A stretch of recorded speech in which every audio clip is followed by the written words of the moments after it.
We now call this meeting to order. If you could please rise if you are able and pay attention to Councilwoman Hiller for the invocation to be followed by the Pledge of Allegiance.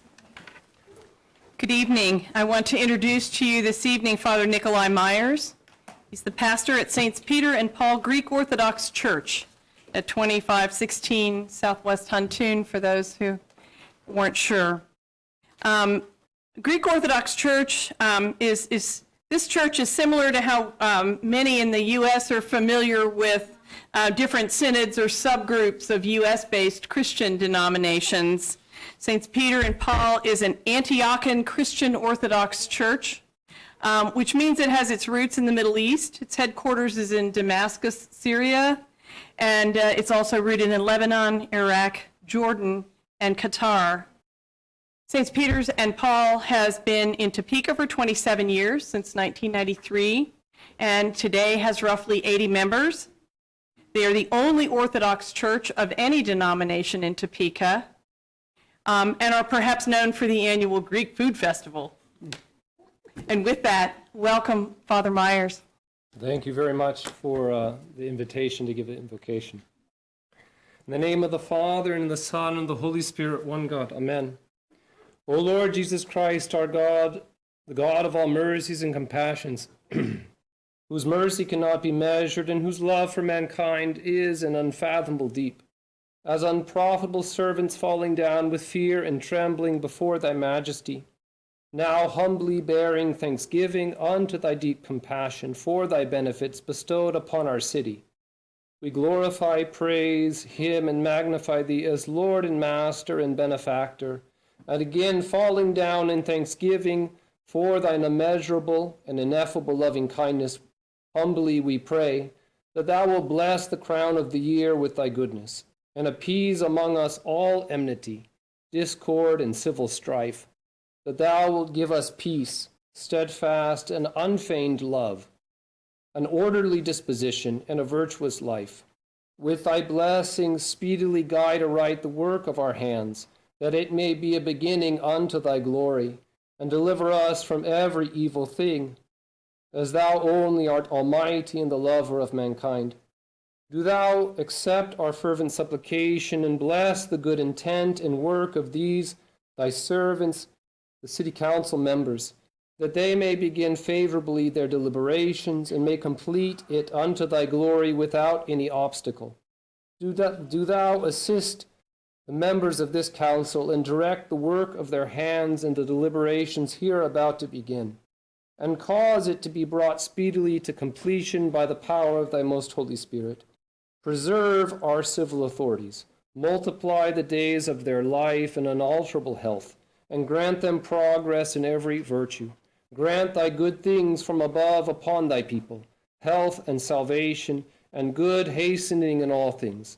Deliver thy holy church and this city and every city and land from every evil circumstance, granting them peace and tranquility. And count us worthy that we may always offer thanksgiving unto thee, the Father who is without beginning, together with thine only begotten Son, and thine all holy and life-giving Spirit, God glorified in one essence, and that we may hymn thy most holy name. Amen. I pledge allegiance To the flag of the United States of America, and to the republic for which it stands, one nation, under God, indivisible, with liberty and justice for all.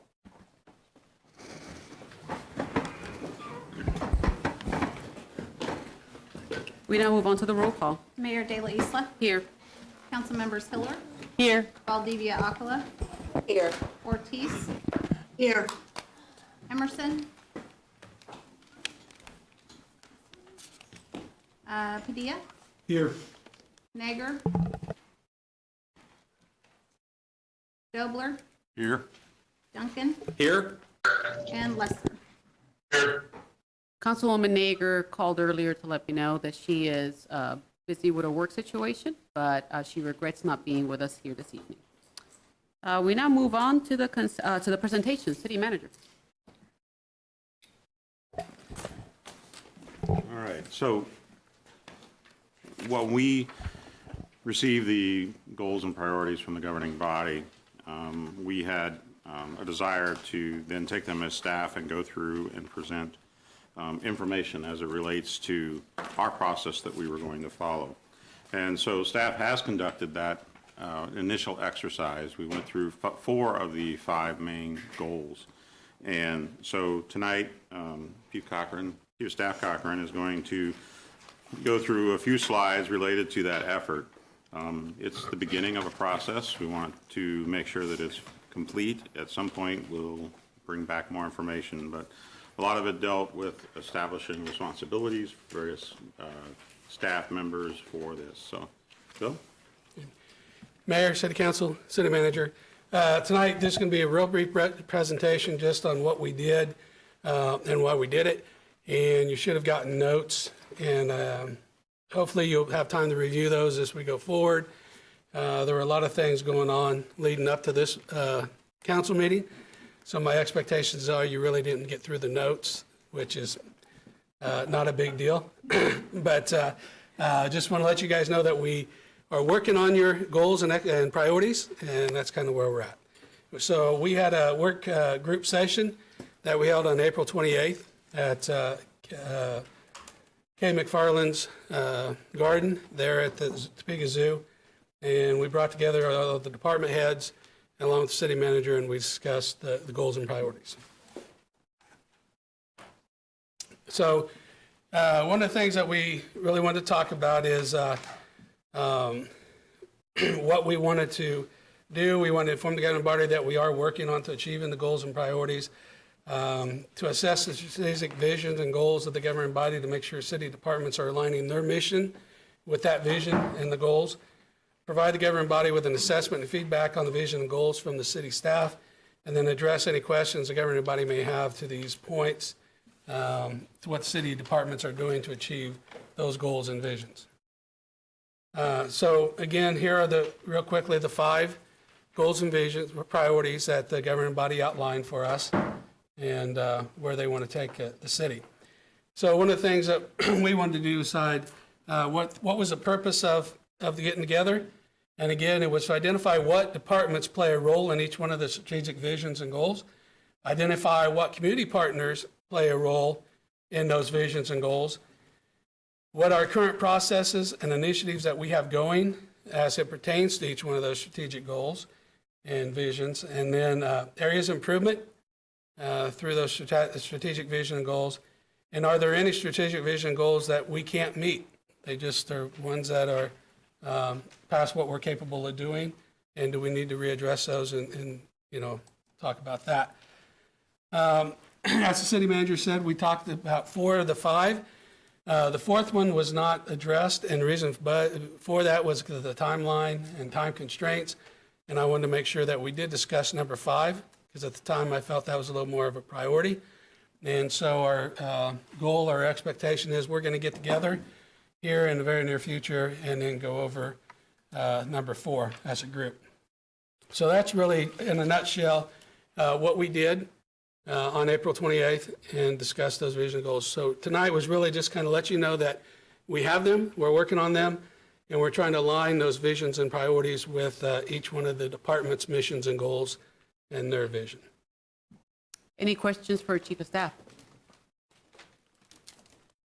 Thank you.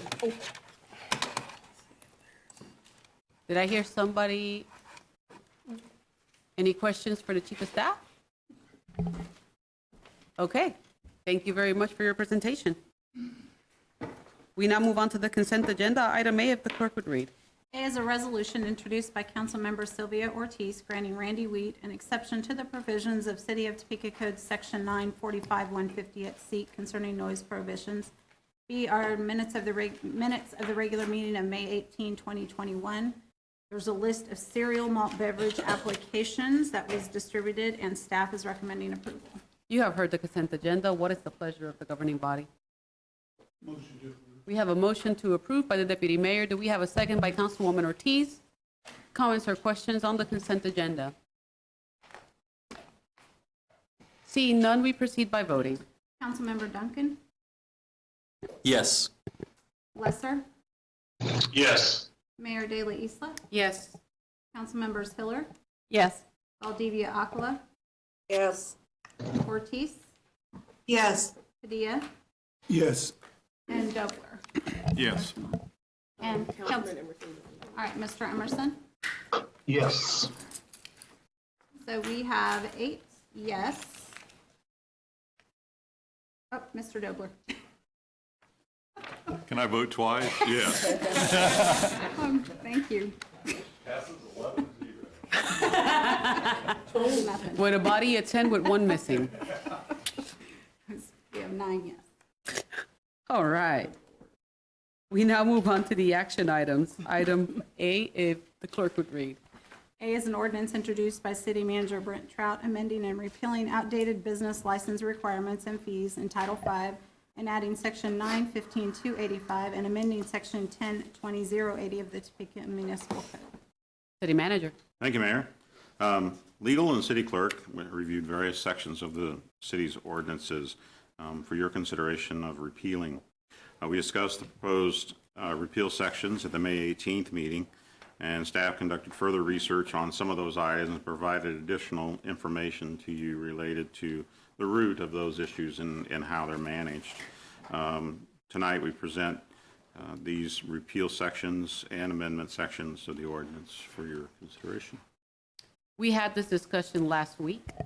There were a lot of questions that the council members had. They were all encouraged to reach out to staff and to Ms. Robertson, our attorney, if there were any questions.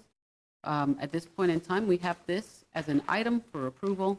Additional comments or questions? I do know that before we start, there is one individual that signed up to speak on this item before we discuss our deliberations. Mr. Ledbetter, if you could please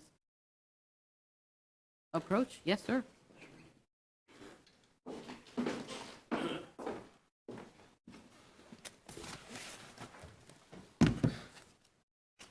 Evening, governing body. This report has been before us many times, and it's had to be corrected many times. I did get some email in the last 10 days from finance correcting even more of the items that were. Oh, no, I didn't sign up for this. I don't want to. I'm sorry. No. So maybe you want B and C? You said I am so sorry. Yeah, so you want B and C? B and C. I think this was my mistake. See, I admitted it. Oh my gosh, are you okay?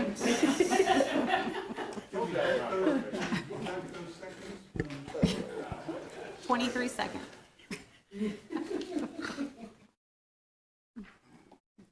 All right, so. All right, so we need to make some corrections, I have learned late this afternoon. I expressed some concern about the funeral procession when we discussed it because they do have some authority to stop traffic.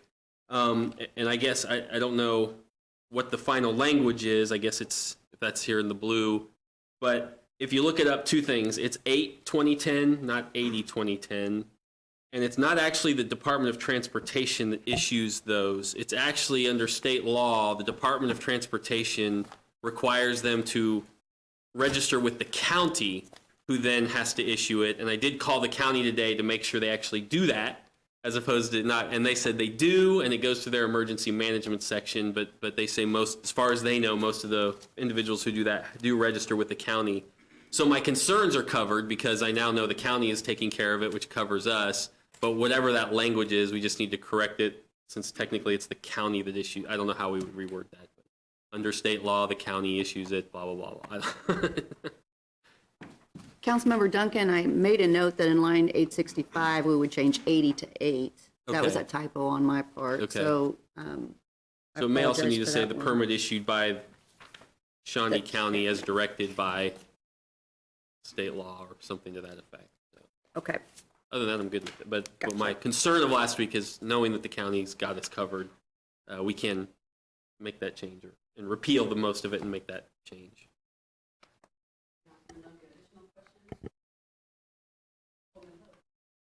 I went through it again, and I think you did good work, and I appreciate the response to the questions we had before. Mine is really a clarification question.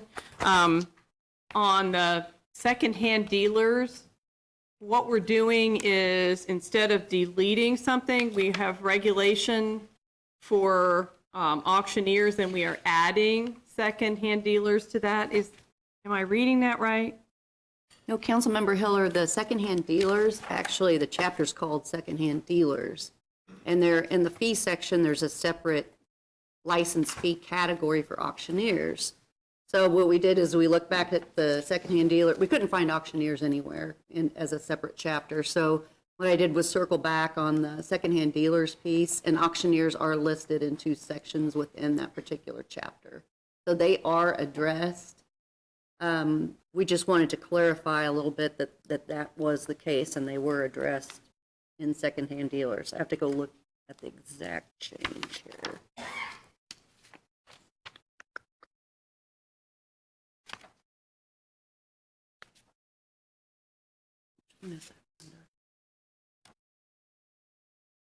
Secondhand dealers.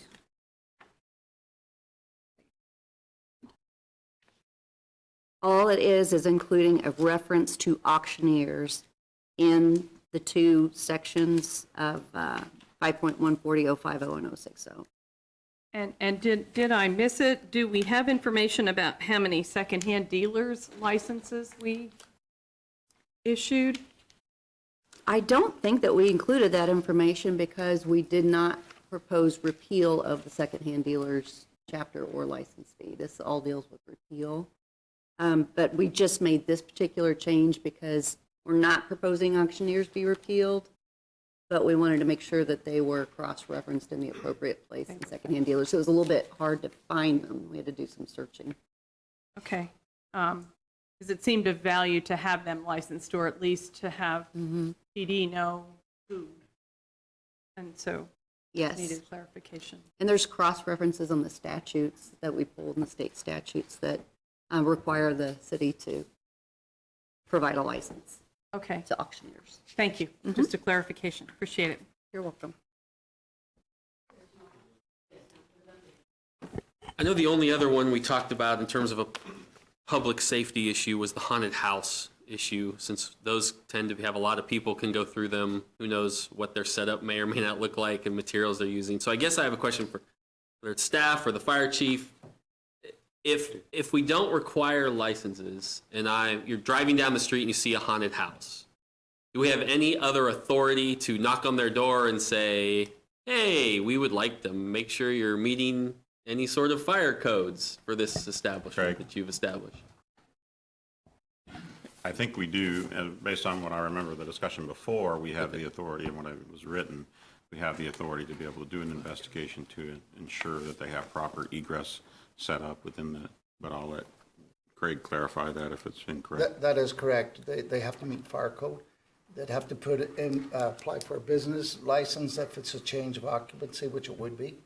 And we'd go in and inspect it, just the same way the temporary fireworks stands and everything. We have authority to go inspect those and make sure that they meet the regulations set forth in the code. Then that makes me feel, I just want to know that we still have some ability to, if we have any concerns. It's a big safety issue. Okay, thank you. Councilmember Duncan, I also wanted to say that, the addition that we added in here was that the Department of Labor regulates amusement rides, and amusements is a pretty broad definition, as I recall, in that particular statute. And random inspections and checklists and maintenance records can be required through the Department of Labor, I believe. So that was one of the additions that we had in there. Great, thank you. Follow up on that, just to clarify, I have much more experience with the business end of a fireworks stand than a haunted house. But Chief, were you saying that they do have to get a license, just not the one that we had? Because what we showed was that, at least for our records, people weren't getting the license. I guess since it came up, I want to know how important it is that they be registered or not. I'm not aware of any tragedies with haunted houses. Special use occupancy. If someone takes a building and converts it or wants to utilize it for what it wasn't originally built for, like the haunted houses, we would have the right to go in there when notified that one is being utilized, a building's being utilized as a haunted house, that we have the right to go in and make sure they meet all fire codes. Oh, I had no question about that, but you said they had to have a business license, I thought, just now, and that was news to me. That, I may have spoke out of turn there. I think that's from another world that I was once in. That you had to have a business checking. license. You had to have a business license to utilize that structure as a haunted house. Because that's what we're just now repealing here, I think, so I just didn't know if there was something else that existed. It says in here that IFC 106.1 and 104.3, Councilmember Hiller provides inspection authority to fire code officials who are authorized to enter and inspect. Right. We talked through this with, is it the inspector, fire inspector Dylan? And I think his letter is attached, but that's, unless Brenda, you know something different, but. I was only going to say, maybe when you talk about special use, they have to go through and apply for a permit for a special use to get that changed. If they're at one use and then they use a special use for a haunted house, which triggers the change in use, which triggers fire department to do an inspection. Outside of that, they also have through the life safety code the authority to go in and inspect. And yes, we have issued one haunted house license in 5 years. The last 5 years, and prior to that, none that I'm aware of. So. I'm sorry, I guess I'm just still, who is issuing this permit that they do have to get? Development Services Yes, and it Zoning? would. Yes. Okay. Even just for a temporary special use for, Yes. and is anybody getting those? Do we know? The clerk's office does, again, that's handled through the permit section with Development Services and Zoning and Planning. And maybe, I don't know if Bill's here, he might be able to answer the process And better. it goes to an email chain of the people that may impact. And the one that it does impact picks it up and say, we got this. Well, I understand that. I just, if we're eliminating things that nobody's using, you all are very affirmative about fireworks stands. Everybody knows you have to have a permit for a fireworks stand. You have printed up rules on what you're going to do when you come. Everybody knows you have to come before they can open. But I've not been aware of that for haunted houses, and I'm not hearing it. I mean, if they've only issued one permit ever, how many haunted houses do your guys go through in a typical year? None that, I'm just the one in the last 5 years. Well, which means Development Services is not processing temporary permits then. I do not know of any other haunted house within the city limits.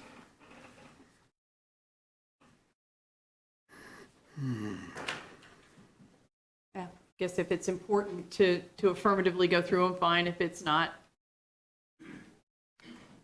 kind of what really is on the table. Thanks. Additional comments or questions for staff? If so, I think that the appropriate thing, if the body is interested in approval, is to do so with the amendments provided by Councilman Duncan, the corrections that he provided with regards to fixing the typo, and also the county being the purveyor of the funeral information. Aside from that, what is the pleasure of the body?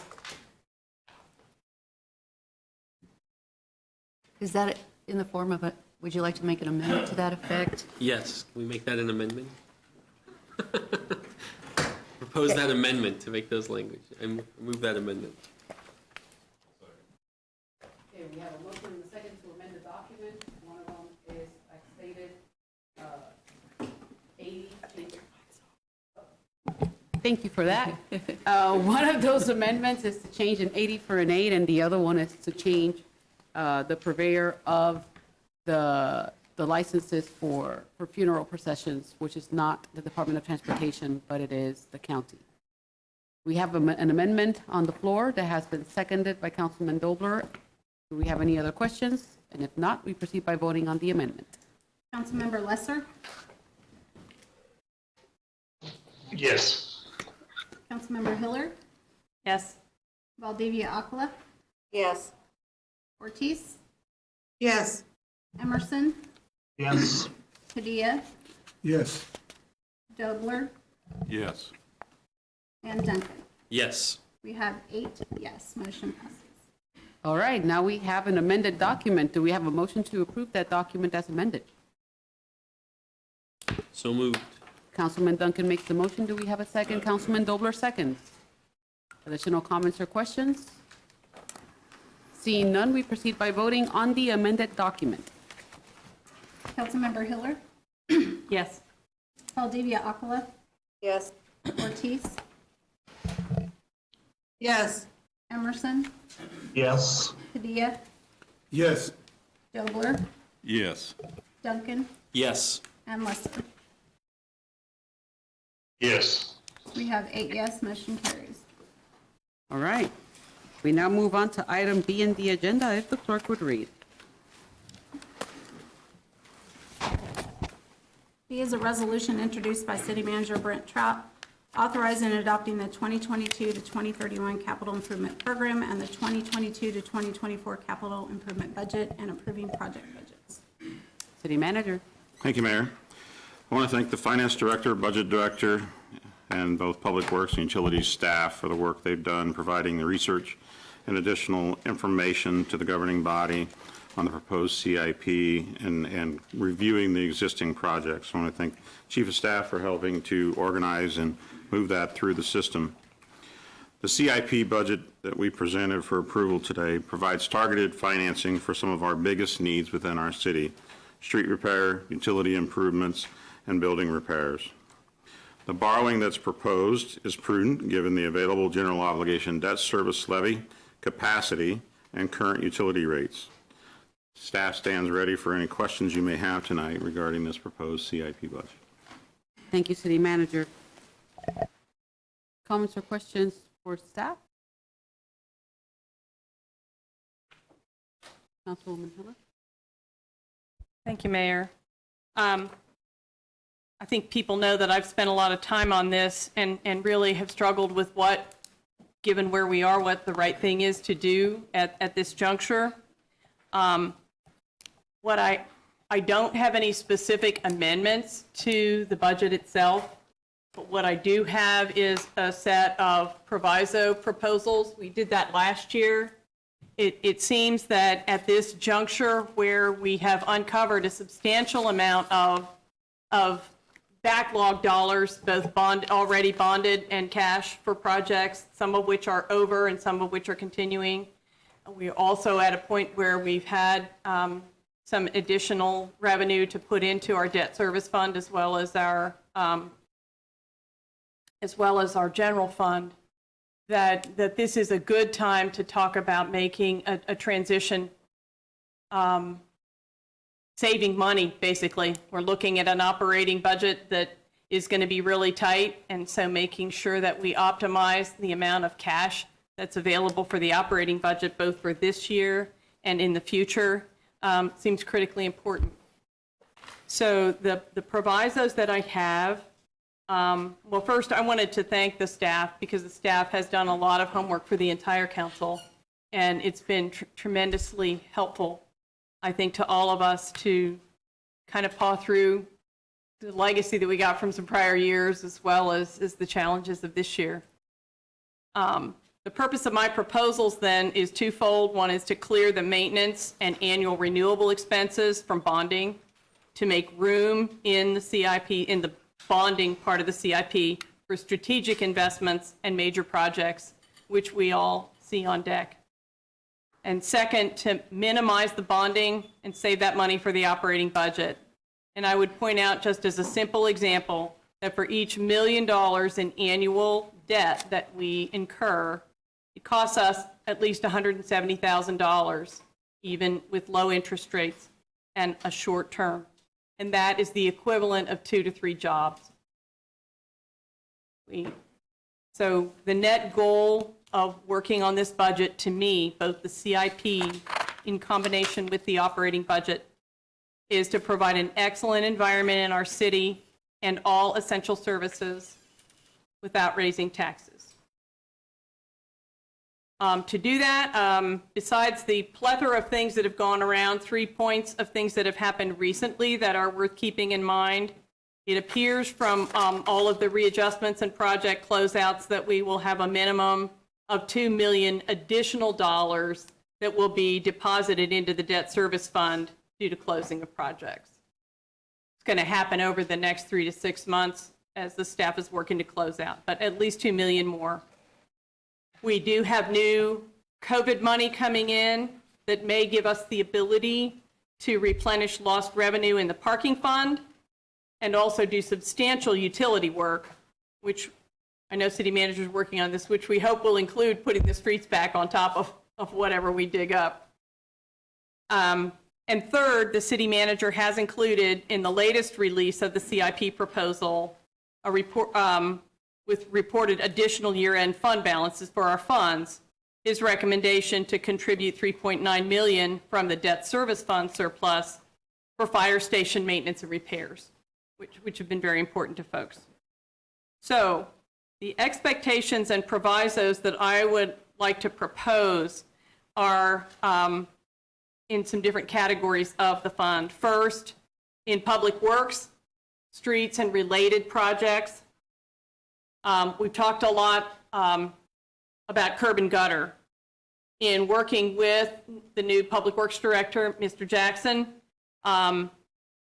it appears that there is enough money left over carrying forward, and they are now working on addressing the entire backlog of curb and gutter, which we've talked about. So I want to see that in our provisos, but it appears that they will be able to address the entire curb and gutter backlog, maybe by the end of 2021, but at least 2022, without additional funds provided, using those carry forward. And those are cash funds because it's from the half-cent sales tax. Second, we've talked about mill and overlay and just getting caught up with our street plan. Right now, they are short on staff. So in considering a mandate to provide more money, my recommendation would be that we jointly earmark $4 million from the general fund balance. That would be enough to allow $2 million additional mill and overlay each year in 2022 and 2023 if staff capacity allows. Then the third, under Public Works and Streets, is the Polk Quincy Viaduct budget. That got put in as a placeholder last year and has already slipped a year, and it's going to be a big ticket if we have to provide match money to the state and or our own work on the ground. Recommend that for clarity, the entire $20 million for Polk Quincy that we are promising we will put out there will be displayed in full the first 3 years of each budget, of this budget that we're looking at right now, which is the CIB part, and then each CIB after that, and so that it's there, so that it's clear, and that no bonding or other activation of those projects will happen until the specific uses for those funds are known and we actually have a project created. In utilities, we saw lots of questions and lots of open projects.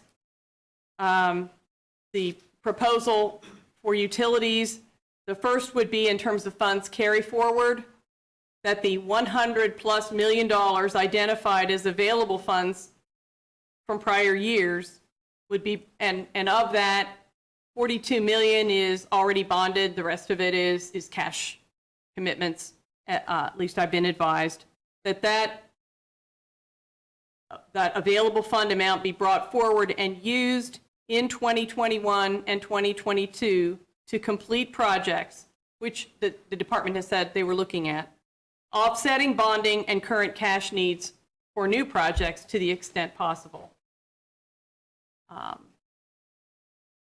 We got way ahead on the bonding in the last year. There have been a lot of comments about that, but if we've got enough to bring forward that we don't need to bond this year, that will help level out that progress.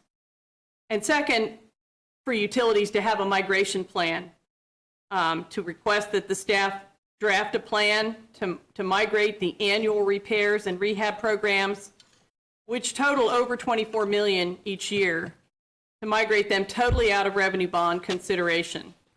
The plan should be completed by December 31st, 21, and should display the full migration starting in 2021.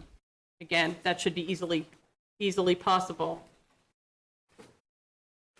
Another major program that we have discussed is the FIRM program. There is carryover money for that. There's money that was already set aside for fire stations that's not been spent. There's last year's money and this year's money for the overall FIRM program with projects undesignated so far that is available. And there is also $10.25 million in the 5-year capital improvement plan that's been proposed. And the $3.9 million that the city manager wants to put in fire stations. That totals $18.75 million for FIRM that we have on the table or that we're looking at right now. Proposal that I suggest that we all endorse would be to challenge the staff to come up with a master plan for that money. I know that Hannah has already got at least a project listing for the interiors and is working on the exteriors. Come up with a master plan for that money by December 31st of this year to address all the open interior and exterior needs with those funds, if possible, and if not, considering, of course, either way, adding in other sources such as grants and historic tax credits. We've got, I think, at least 5 historic fire stations now, as well as City Hall. Make sure we stretch those dollars as well. To have a plan that would be accomplished then by year end of 2026, which is the final year of the CIP that we're looking at right now. As the funds are available and use is deemed prudent, that $10.25 million that's currently in the GO bond line items of our CIP, if those are instead funded through debt service fund balance, then no further funds from FIRM would be budgeted in GO bonds after 2026, with the intent that an appropriate amount would be budgeted in what's currently the facilities maintenance and repair line item, and only major renovations or construction projects would be considered for GO bonding in the future. Last of the items that got a fair amount of discussion along the way was IT. People were concerned about projects and how they were going. The understanding that I have is that there is an internal audit starting right now with staff. So rather than have any further comment on it, as the body at this point, to simply request that the council get a report on the findings of that internal audit at an appropriate time after it's been completed.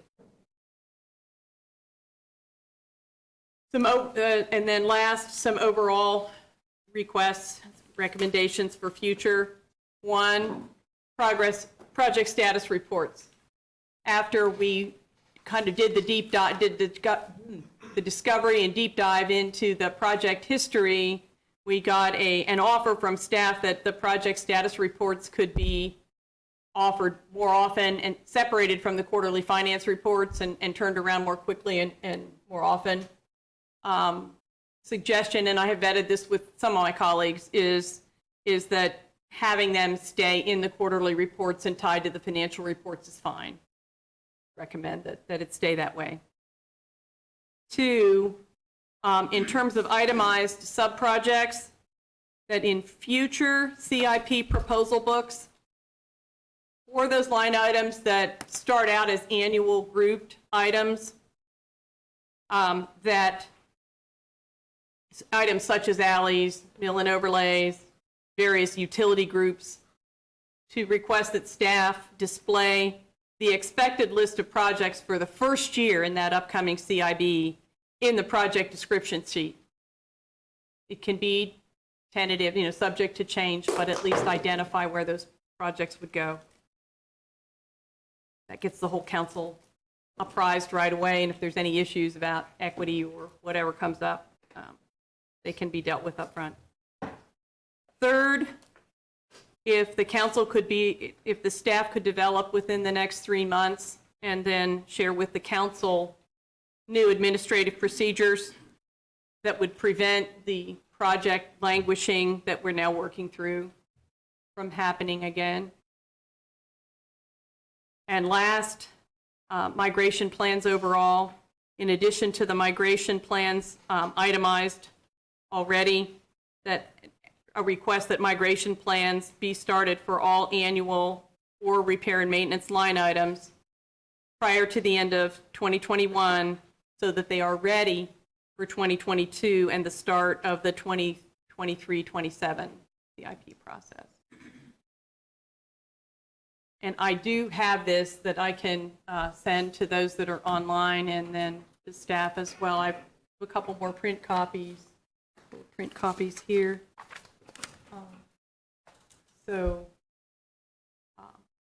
Would stand for questions, but those provisos, they were helpful to us last year, and I would hope that could get copies out immediately electronically to my colleagues, but that we be able to consider those. I didn't have much time with the last information from the staff coming in over the weekend, and I don't want to propose anything without that. I think everybody wants to wrap up this process because I know you're ready to move on to operating. So just put that out there. Councilman Doler. Question. Under Public Works, street and related, item 2, mill and overlay. So we knew there was $2 million in the fund. There's an additional $2 million. Is that correct? You got 4? No, not that. I mean, not that I'm aware of that related to the 4 million. I need to understand better where that's coming from. Well, right now, and you'll have to forgive me for digging, but I have that stuff closed. As of the end of the year in 2020, the fund balance in that fund was up to 14 million, I want to say. The fund balance in Debt service. Well, that would be, yeah, she's referring to. Oh, I'm sorry, you're going talking about mill and below. overlay? Yeah. I'm sorry. And the 4 million. Where's the 4 million? we've got, at the year end, we had a $22 million, no, 21, and then added, what, 6 to the general fund balance? Yeah, so We've she's committed some of referring it. to additional reserves to be used to do that work. Okay. Above what I've recommended as far as the projects from last week, the 2.6 Correct. million. Correct. And then the 3.9 million for firms, she's referring to additional use of reserves. An additional 4 million or an additional 2 million? 4, $2 million a year for 2 years, if the staff capacity is there. What would that take our general fund balance down to? What percentage? If we're at 21 million, which Jessica can confirm where we're at right now, but my understanding is we're at 21 million, that would put us at 17 million something, which would be considerably lower than I'm comfortable with as a reserve amount. As a percentage? Right, as a percentage of annual expense. What would that percentage be? Given where we're at, Jessica, can you answer the question rather than me guess? While she's doing that, if I might, our policy is an absolute minimum of 15%.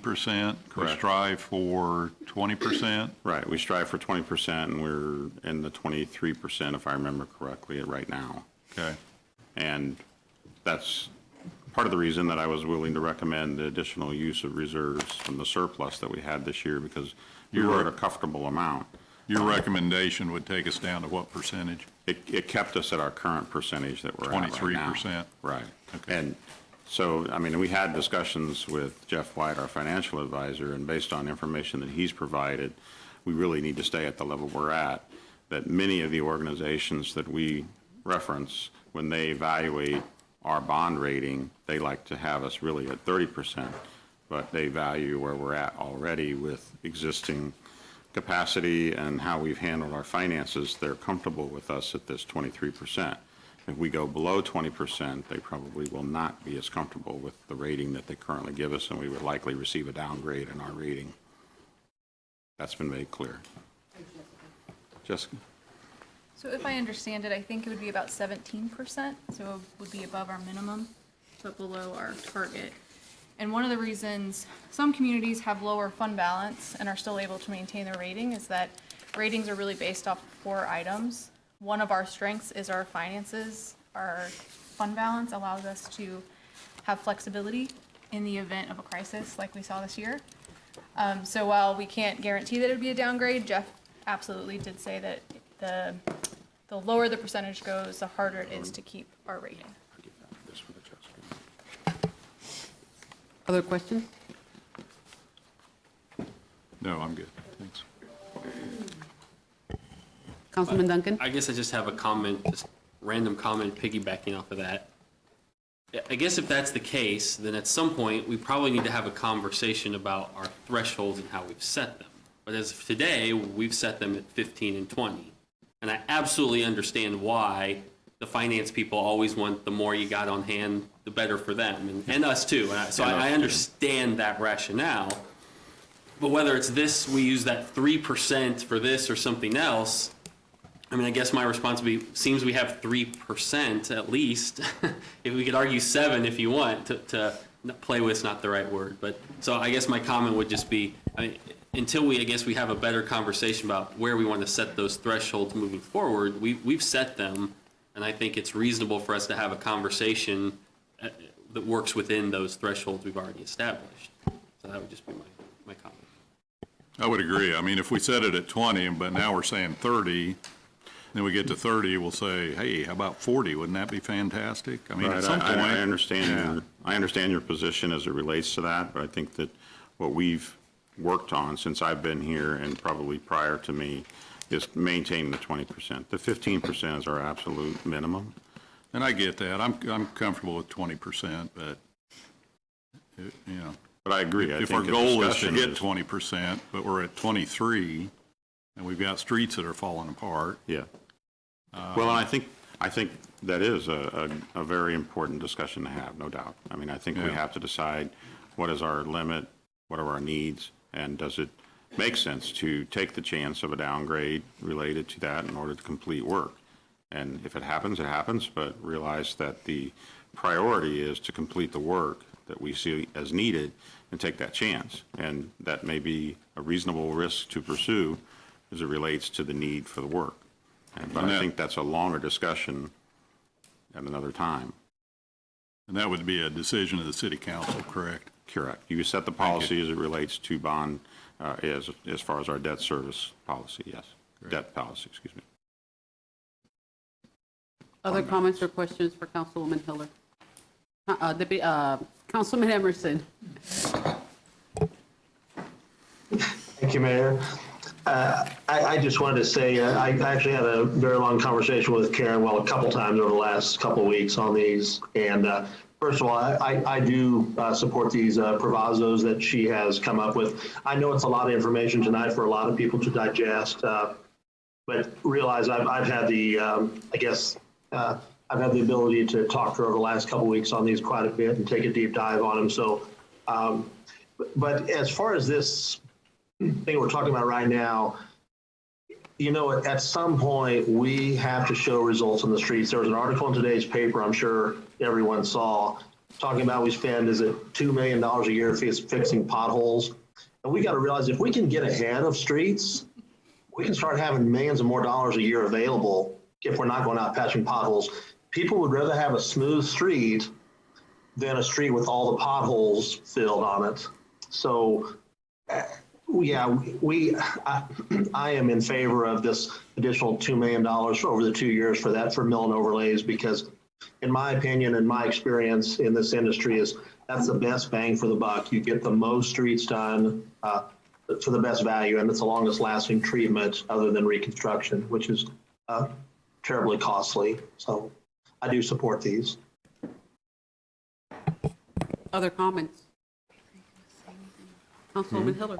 Well, if I can reply to that one, maybe across the table to Councilman Dobler. I agree with the comments that people have just made. I guess maybe I wasn't on the council yet, but it hasn't been very long since we raised our, and you've been around, since we raised our goal from 10% to 15%. That's really not even 20 years old. And so I too like to have savings, but I appreciate Councilman Emerson's comments that people voted on the street plan 12 years ago, and they're still waiting, and it is not cost effective to just do emergency patching all the time. I'm not proud of our pothole count except for our staff. If there's a compromise there of just putting 2 million in there, $1 million a year for the 2 years, I could be comfortable with that amendment. I wanted to have it on the table as an option so that it was clearly on the table as something we thought was a priority, that we know the money should be there. I mean, it would be next year before that would come up, but this year is looking all right. I'm open to that, but I wanted that commitment from us, an imperative, if you will, to have it be clear that we're thinking about that, and if the staff felt like they could do it, we wanted to let them run with it and do it. City Manager. Yeah, and I think the issue that I'd like to say relative to that is I think that we need to look and make sure we can do the programming. I mean, we already currently program a lot of street work. We've moved from when we started at 55 with our pavement condition index to 65. Yes, there were comments about, continual pothole replacement. We have some streets that are in very poor condition. But as you look at where we're programming money over the next 3 to 5 years and the commitment that the council's made, you're going to move that needle.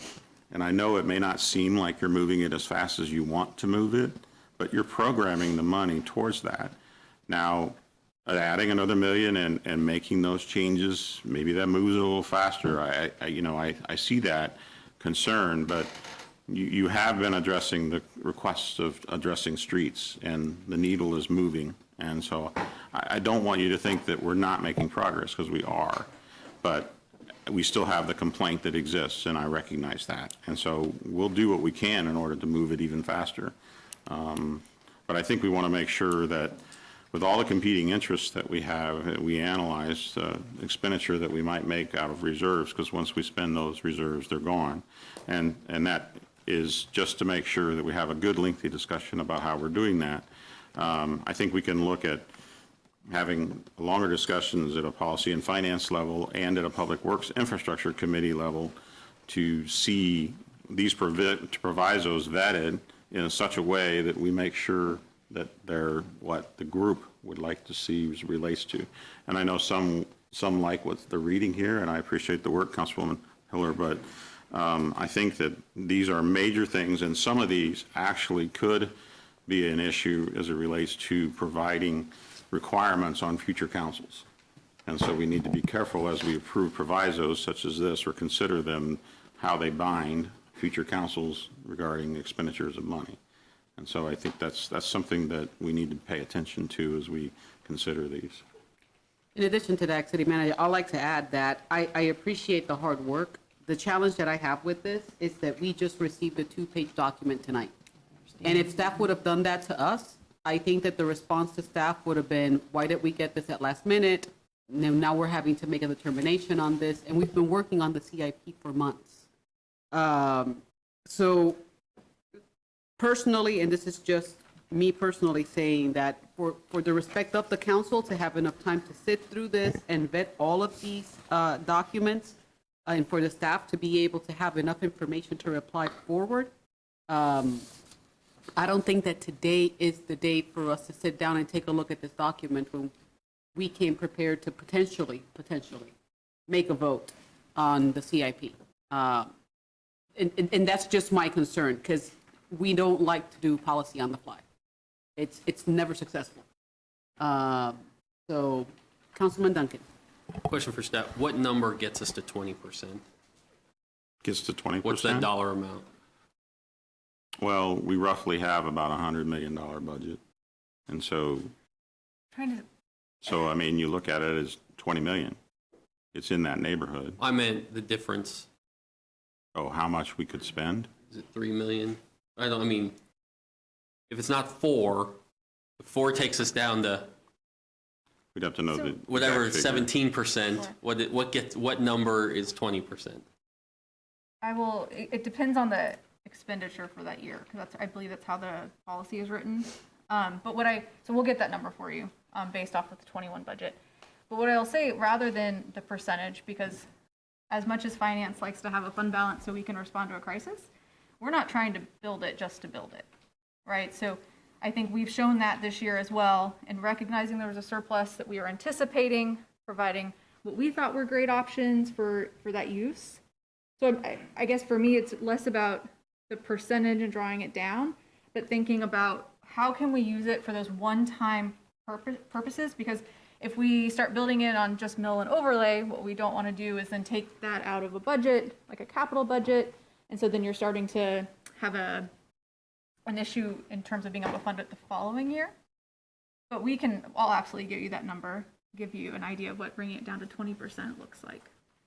Well, all right, well, that doesn't help me do what I'm going to do right now, whether I get a second in the vote or not. Then I would just make a motion that whatever number gets us down to 20% is what I would move that we expend that over those 2 years and put into that fund, if that motion makes any sense. But I don't know what that number is, so I don't know. If I could comment on that, I mean, at any point during the year, we can amend the budget and spend surplus dollars. Yes. We can get to the end of 2021 like we did this year, figure out what the surplus is and determine where that goes. That can happen at any time.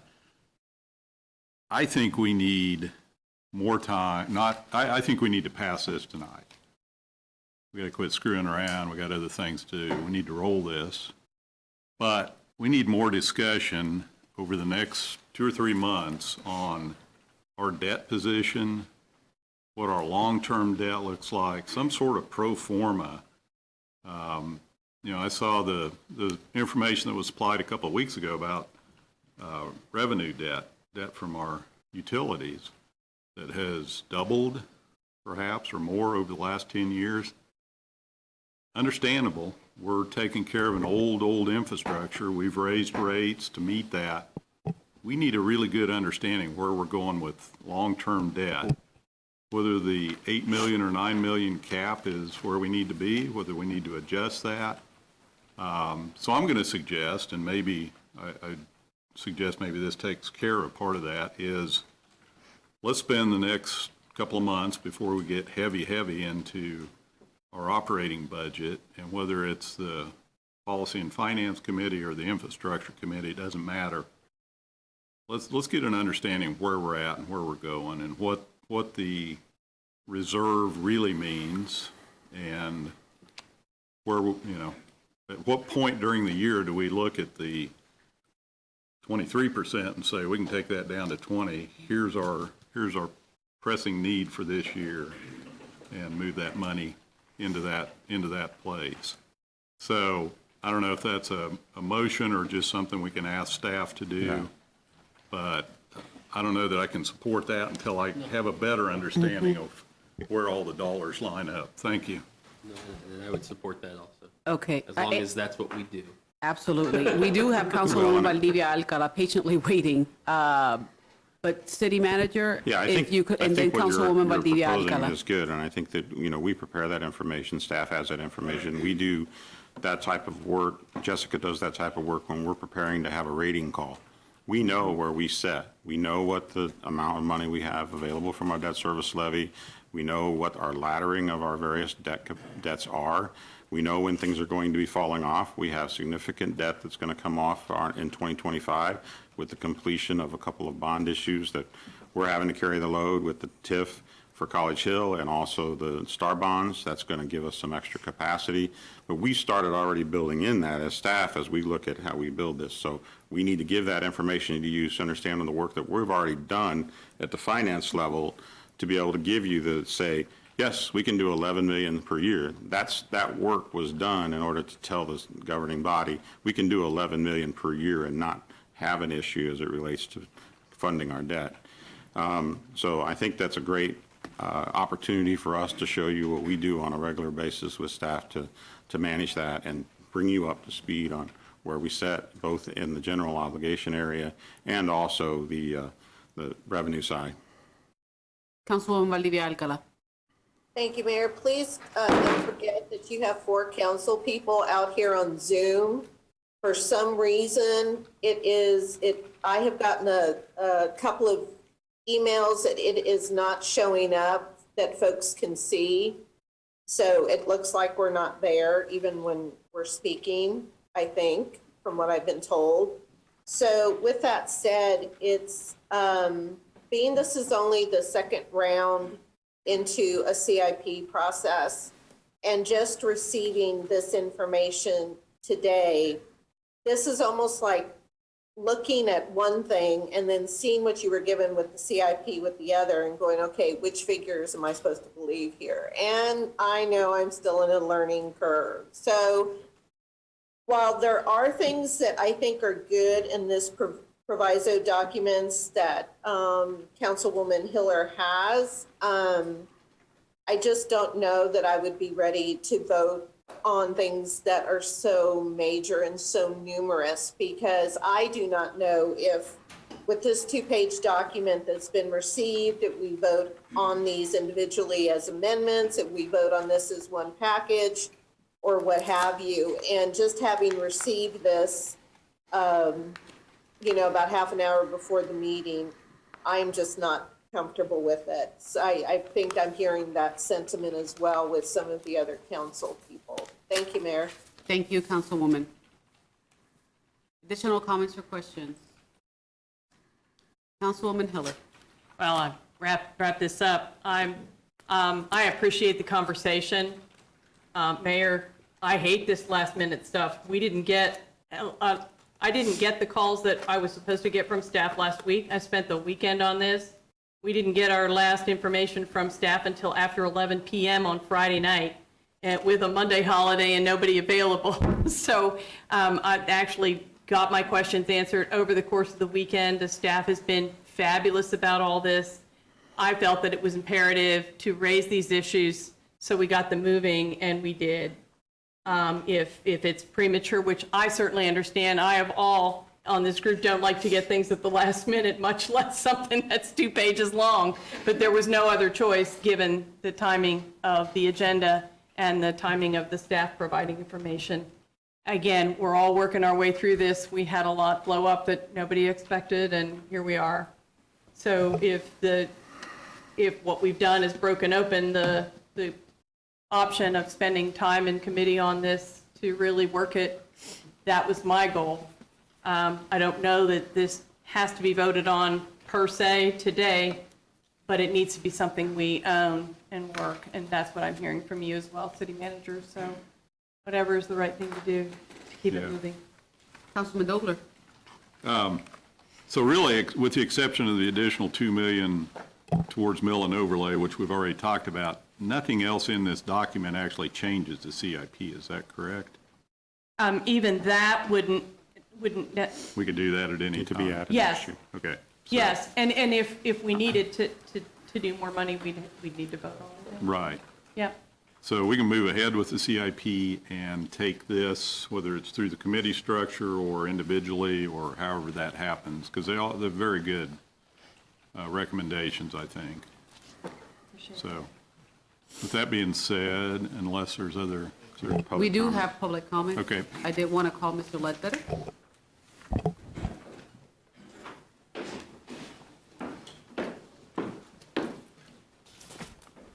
Thank you, governing body. A couple quick comments first, and thanks for getting me on the right agenda number. I've been watching this process. I've been part of this process. I've made a lot of comments, especially about revenue bonds being out of control by this governing body, not the governing body, well, they've approved them, but by staff incessant request for tens of millions of dollars over and over again. But this information just got to us. I mean, I've got an email here just from 10 days ago where I was finally getting some of the information I've been asking for.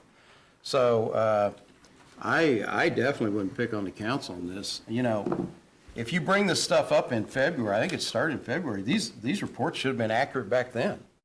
And we've had to keep readjusting them to the point I'm not sure which page is right on this latest report. I think I've got the right one.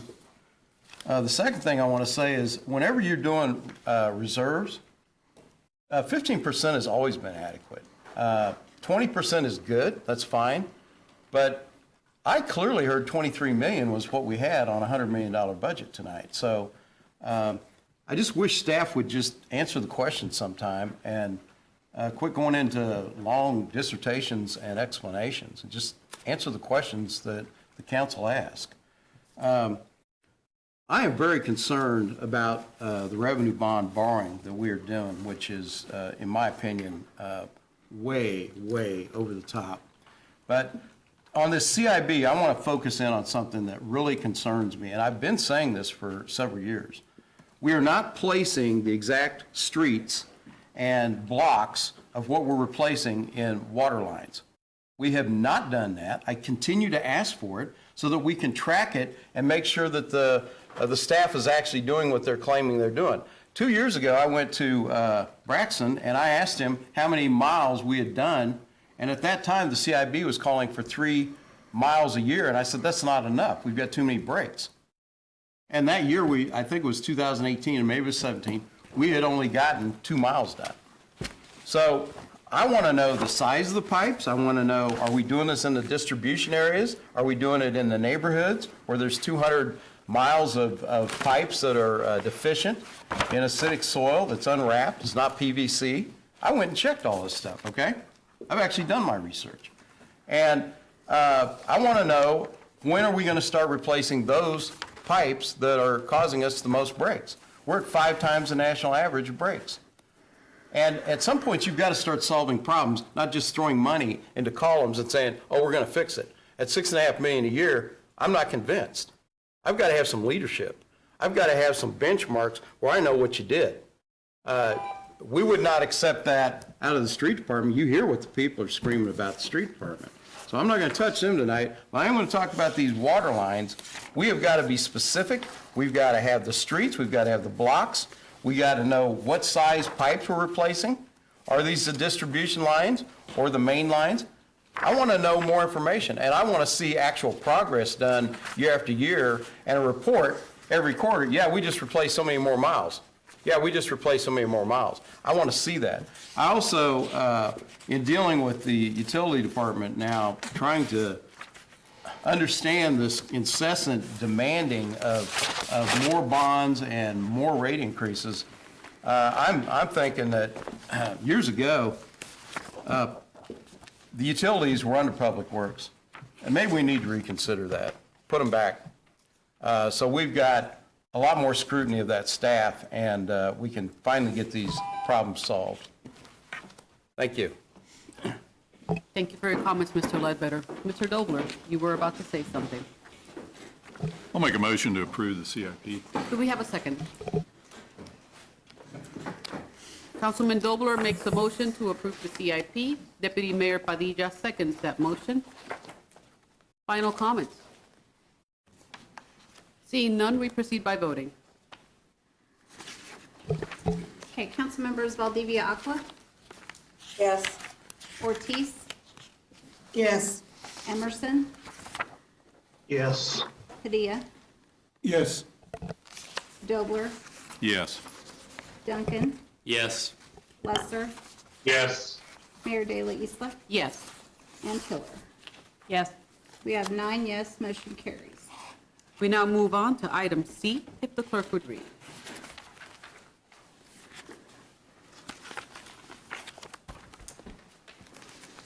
C is a resolution introduced by City Manager Brent Trout declaring the necessity to repair, alter, reconstruct, enlarge, or improve the city's water pollution, and/or water utility system through improvement projects authorized by resolution, and providing notice of intention authorizing the issuance of revenue bonds in the manner required by KSA 10-1201 at C. City Manager. Thank you, Mayor. Well, I can't find it in my stack yet, but I believe that we have presented a list of water main projects that we intend to do in the next year. Those determinations are being done by staff through the use of FRACTA, which we presented to the governing body, and how we go through. We are attacking those lines that have the worst breaks. We are doing a number of projects this year that I know were directly related to decisions that made based on the lines that were breaking the worst. I know that 21st Street, there's a project coming up there that's in our list that is definitely one of the worst. So there is staff work that's being done. I think that the information that's been provided is accurate. The reports have changed based on the fact that we requested items that we wanted to make different within our budget, and we wanted to see them changed. And so that's why the reports are different.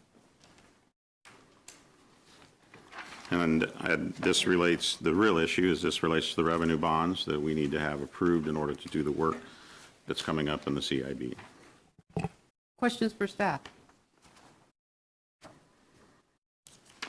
Yes, Mayor. Councilman Emerson. Thank you, Mayor. I guess my question is, I didn't quite understand with these revenue bonds. Is the amount that they're asking to issue, is it the 100% of the projects, the bonded projects that we approved tonight in the CIB? It provides the authorization for us to be able to issue that amount in bonding. We run our projects by completing the project. We do, Steve wants to come forward and give you an answer, so we'll let Steve answer.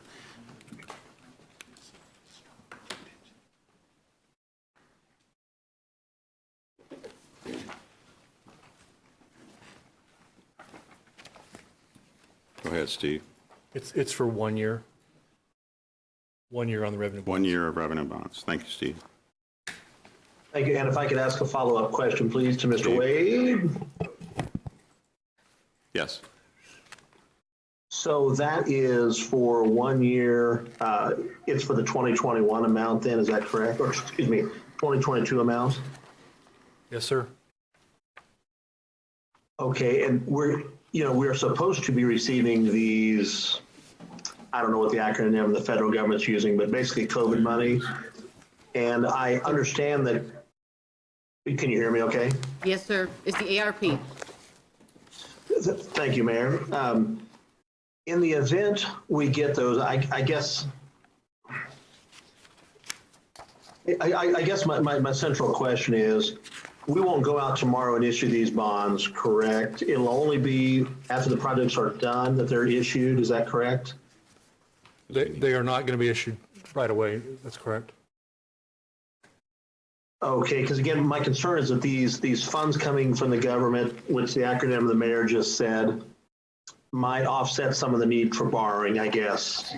So I would just want to make certain we don't borrow ahead of that, of knowing. So typically, the way that we handle our borrowing is that you would give approval today, and then we will go to market later in the summer, but we have to come back to you for approval again. So we wouldn't be able to issue these bonds without additional approval. With the ARPA money, we received our initial distribution. We're still waiting on a plan development. So if part of that plan development is to fund water and sewer, then we would absolutely be able to use some of that for these projects. The way that we tend to handle, and I can't say that for 100% of the cases, but the way that we tend to handle it is we would issue a short-term note. Those typically mature 1 year out. So even if we started a project with a short-term note and then the governing body decided to use ARPA money for this purpose, then we would just pay off that note. So yeah, we would not be looking at a long-term placement. Okay, thank you. Additional comments for the team? City Manager. Yes, I found it. CIP supplement number 6 has a list of all specific utility projects that will be done over the next 5 years.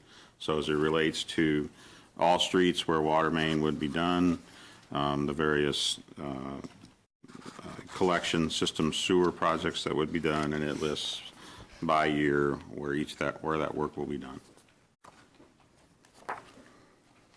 If there's no additional questions for staff, Mr. Ledbetter, the floor is yours.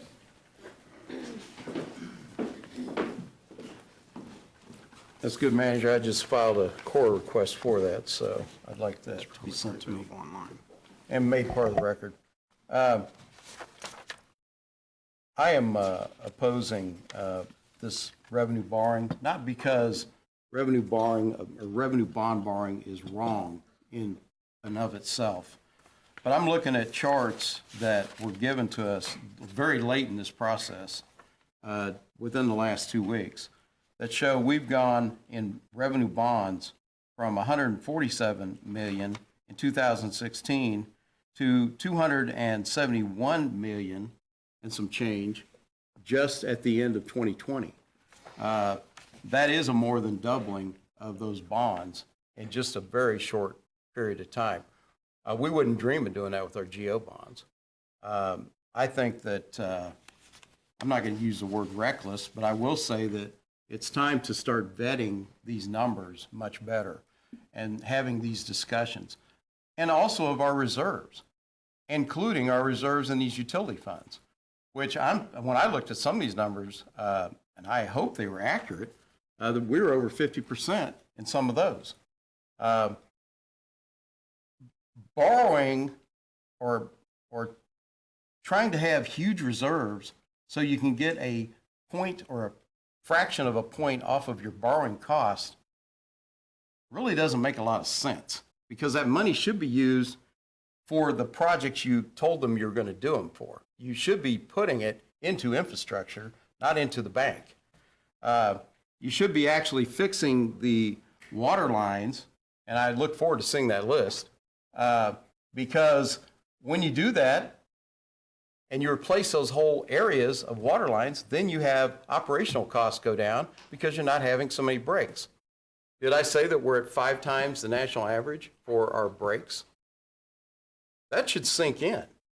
And what that means is you don't put that money in the bank and you don't go out and borrow endless amounts of money. You actually apply that money, if you did borrow it, or the cash, even more importantly, to replacing whole blocks, whole streets of lines, especially in the neighborhoods where most of the breaks are happening. They're not happening, most of the breaks are not happening in the main streets. They're happening in the neighborhoods adjacent to those areas.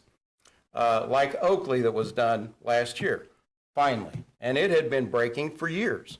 I know one of my sons lived over there. He said, my God, I can't even get steady water for my house. But they finally did replace about 6 blocks. So that needs to happen all over this city. I talked to Mr. Emerson, and 20 plus years ago, we replaced like 100 miles of distribution lines because of rusty water. And they replaced those rusty water pipes with PVC, and those lines have not been breaking, okay? It's called PVC. It's been out on the market for about 50 years, and it works. And especially works in acidic soil like what we have in Topeka. That's about 85% of the soil. I know, I went over and researched this. We should have been replacing this a long time ago. But we're not replacing it when we go borrow millions of dollars worth of bonds and then put that money into the bank. It's not fixing the pipes, okay? So I do have a problem with what I believe is incessant, consistent borrowing of revenue bonds that is, to me, astronomical. One of the charts shows that we'll be at almost $500 million in revenue bonds within the next 5 years if we keep borrowing at this rate. I don't think we can afford it. Thank you. Thank you, Mr. Ledbetter. Councilwoman Hiller. Thank you, Mayor. If staff could clarify, there were questions about why it is that the governing body needs to approve this particular motion on the same day that the budget is passed. What is so compelling about it? I'm trying to remember exactly, but I think it initiates the whole process that we start with, as it works with our bonding attorney and financial advisor to begin the process of preparing for the issuance in 3 months from, at the time later this summer. And so it's really the initial authorization to move forward with that process. And just to confirm for everybody here and that's been watching this as well, even though the resolution says that it authorizes payment on the entire, bonding of the entire budget, that's not how we've done it in practice, and we don't have to. Yeah, we're doing 1 year. Here, we're doing 1 year.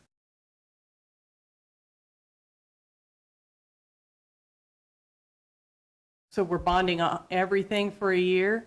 No, we're, No. as Steve Wade just mentioned, we're Right. borrowing for 1 year's worth of effort for our projects. I'm sorry, what's the question? My question was, that the concern people had that was by approving this, that we were going to bond everything, yet the utilities do use cash or a blend of bonding and cash for many of the projects. At least that's what we've been told Correct. recently. Yep. So the question was, again, why was it compelling? But then also, why did we, was that language actually directing staff, if you will, or approving bonding on every single project at the dollars that were in the, The bond reso document, so it's separate than the CIP, includes a dollar amount. So this city staff could propose borrowing up to that amount. And again, that comes back to the governing body. So even if you approve that reso today, that doesn't mean that Braxton and I can go out to the bond market tomorrow, sell the deal, and be done with it. We have to come back to you for that authorization. so then in terms of the way those conversations have been swirling and the ones we had here earlier today, if the work is in the committee and so on clarifies even for this year what money is coming forward and can cover those projects perhaps without bonding them at all, some of them, that'll be fine. If utilities is going to use cash, if we know that before doing a short-term note, then we wouldn't bond it. But I would expect that there are times when we would issue a short-term note, and because those projects can be multiple years. And so prior to long-term debt issuance, we would use cash on hand to pay off that short-term note. But there is a part of your financial management team, including Nicole and Braxton at Utilities, along with my team, our outside financial advisor, our outside bond counsel. That is part of our prep for each and every sale, is to figure out what we're going to take long-term, what we're going to have short-term, and what type of cash we're going to apply to what's outstanding. So with that then, if there's an approval of this evening, it doesn't preclude all of that work being done and changes in a different array in terms of what actually gets, how it gets financed. No, it's just the authorization, and from a utilities perspective, why that's so important is that they can't start a $5 million project if they don't know where the funding is going to come from, right? So they have to be able to commit to the full project. And so by approving it, that allows them to commit to it. What we wouldn't want to do is to have them go out, start a $5 million project, we only assume $3 million, and then they can't complete the project. So they do ask for that full authorization, but as we've seen, they don't issue the full amount when there's cash on hand dedicated to that specific project. Okay. Thank you. Additional comments or questions? Seeing none, what is the pleasure of the body? Move approval. We have a motion for approval by Councilman Dolber. Do we have a second? Councilwoman Ortiz, seconds. Additional comments? Seeing none, we proceed by voting. Councilmember Ortiz? Yes. Emerson? Yes. Padilla? Yes. Dobler? Yes. Duncan? Yes. Lesser? Yes. Mayor Daley Isla? Yes. Councilmembers Hiller Yes? and Valdivia Aquila. Yes. We have 9 yes, motion carries. At this point in time, we have concluded our action items. We do not have anybody signed up for public comment. And we move on to the announcements, if the clerk would read. For the June 8th agenda, we have 1 proclamation. Action items, we have 3 real estate purchase agreements, one at 1420 Ward Parkway, 2913 Southwest Lane, and 2919 Southwest Lane. We have an ordinance relating to departmental reorganization. We have a resolution supporting Amtrak expansion, and discussion items include the 2020 Neighborhood Health Map and the 2022 to 2024 Neighborhood Revitalization Plan. City Manager. Thank you, Mayor. One item that we had on the agenda that would have been covered at the next meeting was the 50/50 sidewalk program. We had discussions at the Public Works Infrastructure Committee about the possibility of making changes to that program. Staff has been continuing to look at that and potentially refining the proposal that was originally made to Public Works Infrastructure Committee. So we pulled that item from the agenda.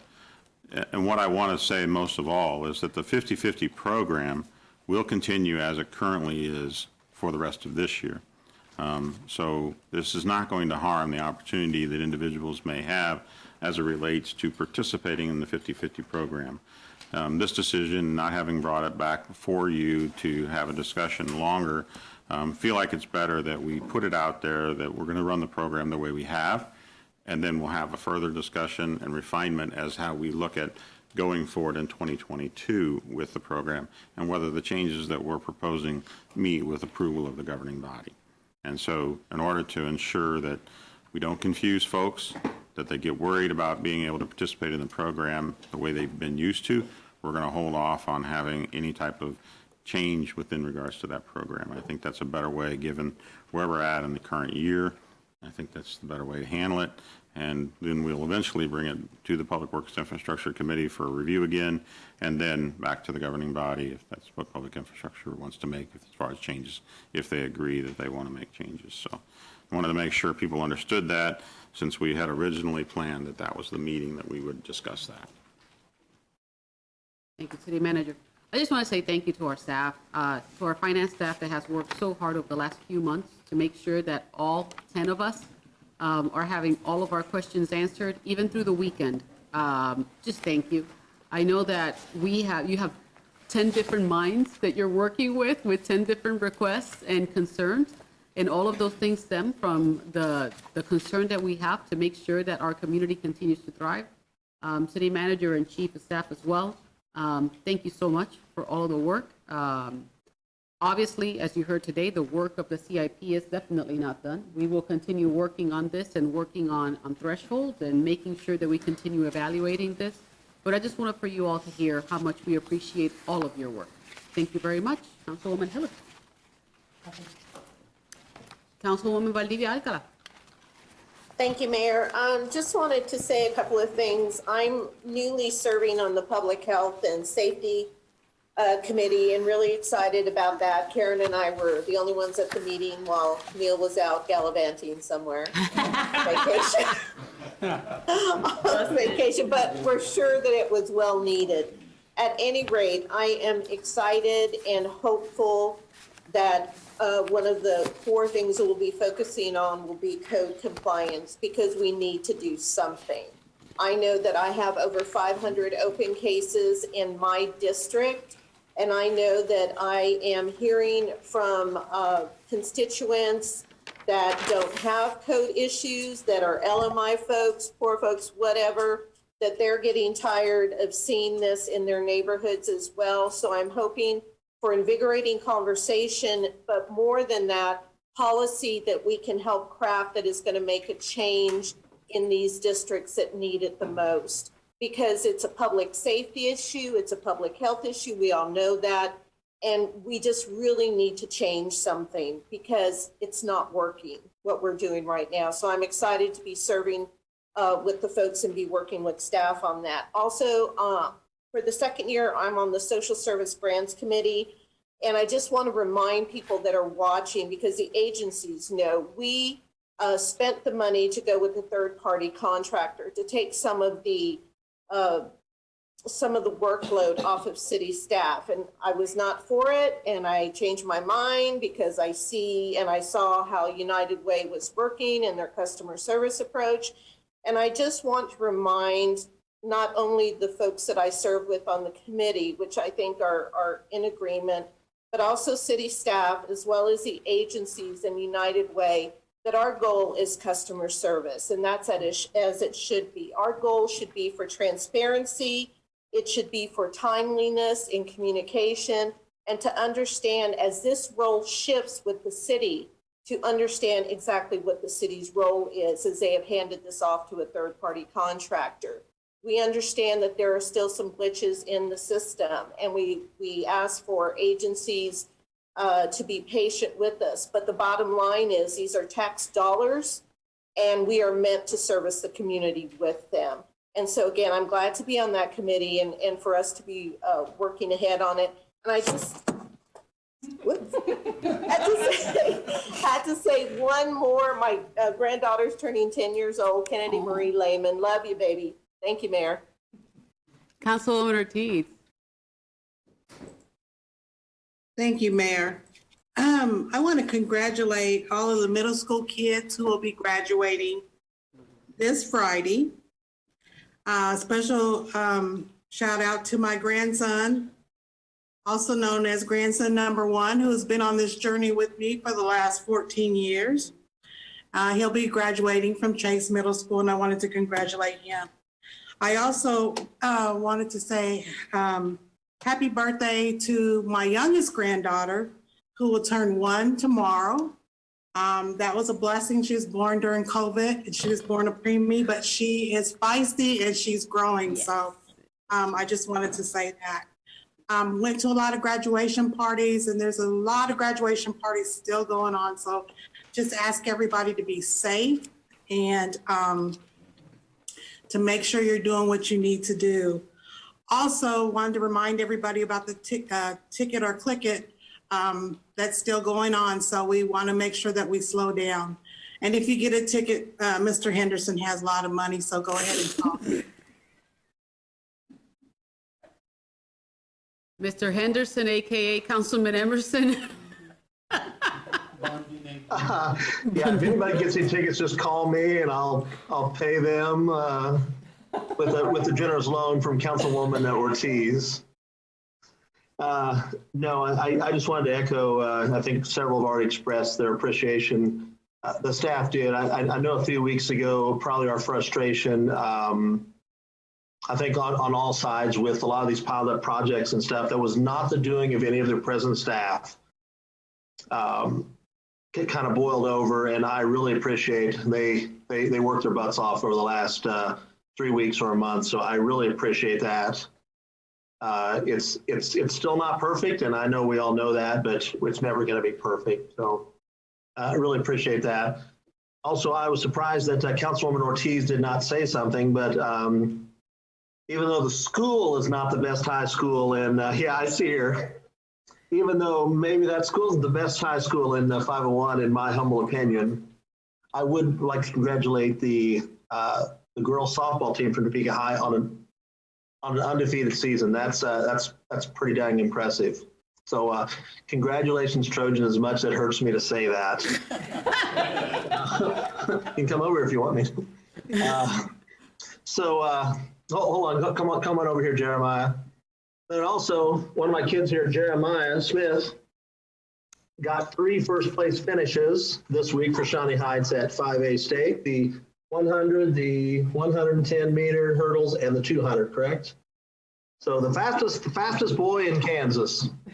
So congratulations, Jeremiah Smith.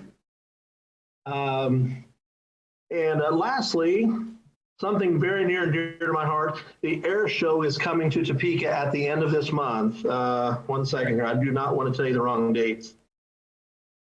June 26th and 27th, we're going to thunder over Topeka along with the that music thing that a lot of you people like. So Country Stampede. Country Stampede, sorry. Sorry, I can't. To me, it can't compete with airplanes. So anyway, both are fantastic events. Somebody else can give the Stampede a plug, but please come out and support. I hope this is the first air show, and this is the first one in a long time. But I hope this is the beginning of another remarkable run. Used to be tens of thousands of people out there on the weekends for air shows in Topeka, and want to keep doing that. I really appreciate Brooks Pettit. Also saw Core First, one of our great local businesses in Topeka, stepped up today and is a title sponsor. So thank you, Core First Bank. That's it, thanks. Deputy Mayor. Heartland Stampede. Heartland Stampede. Thank you. Sorry, Deputy Mayor. Well, it's been said, but I'll restate it. The dedication that the staff has shown to try to answer the questions in as timely a manner as possible and is certainly appreciated. I think it's important that we acknowledge their effort and work, because it's always easy to point the finger at somebody for not getting what they want, but I think they try to do every bit they can to bring everything to the table for the council members, so I appreciate that. I do like the idea that the Infrastructure Committee will be looking hard at some of these issues with the utilities and policy and finance.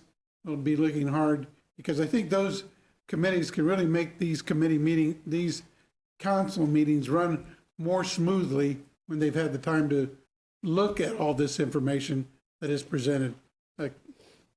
Councilmember Hilder presented a good document, but it is kind of overwhelming. And so to slow it down a little bit and get a little better chance to look at it, I think is important for us to do. And I do want to take a little bit of privilege, and I know everybody over the weekend recognized the importance of Memorial Holiday, but I would like to do it right now. I didn't get a chance at the beginning of the meeting. If we could just take a second to recognize the sacrifice of the armed services, all of them, and the men and women and their families for what they do for this country. If I could just ask for a moment or two of silence.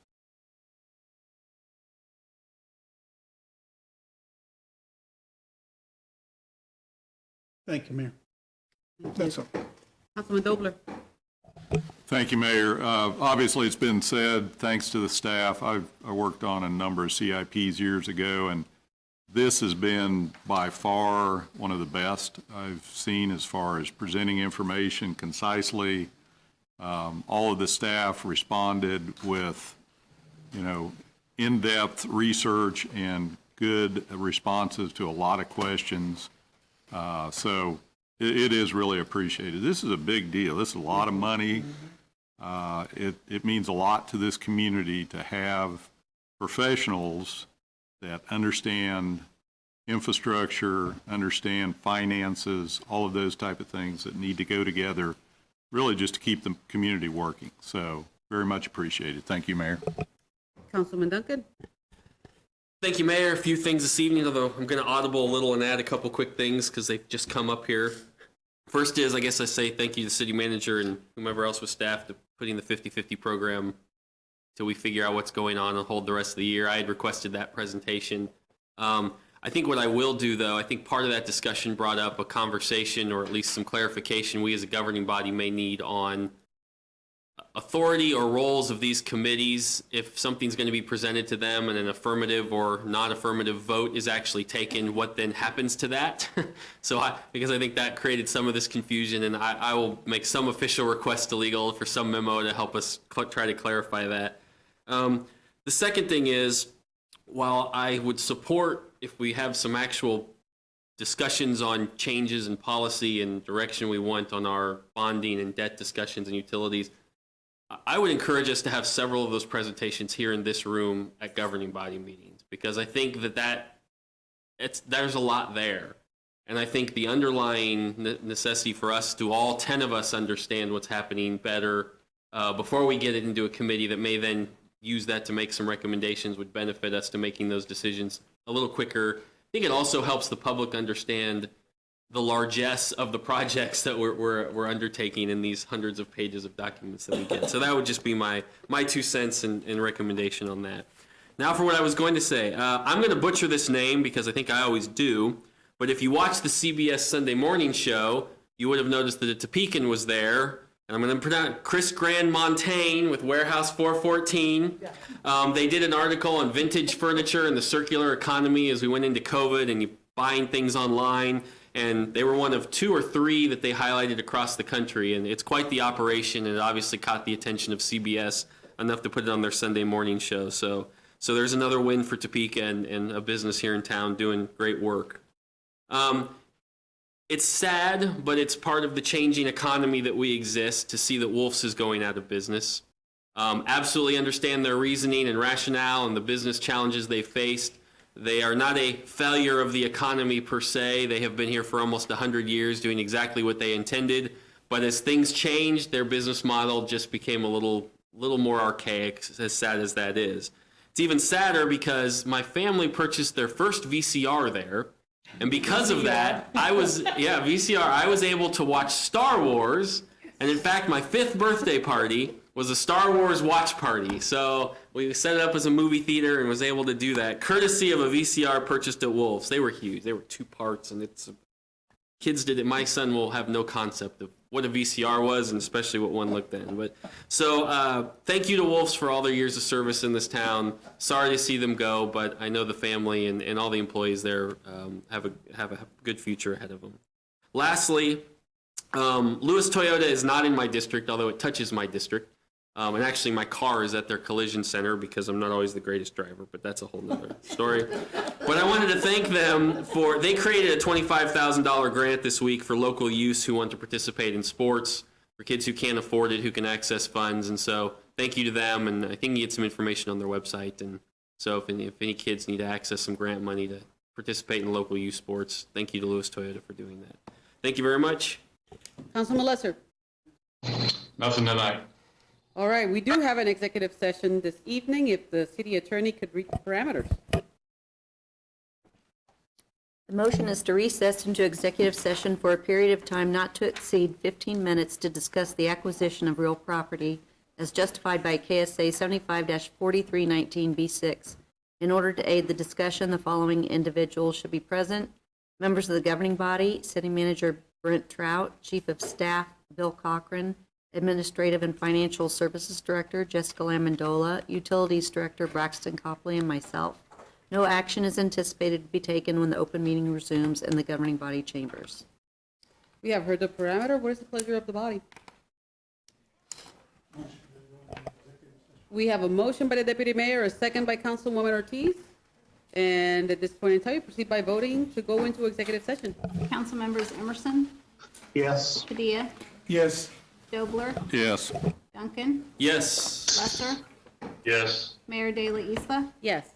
Council members Hiller, Yes. Valdivia Aqua, Yes. and Ortiz. Yes. We have 9 yes, motion carries.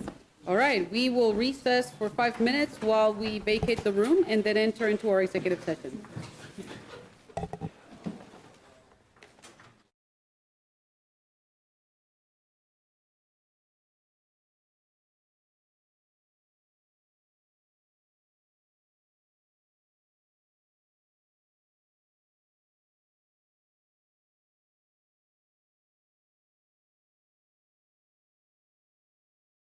All right, there we go. At this point in time, there are no other items for the body in the agenda. This meeting is now adjourned.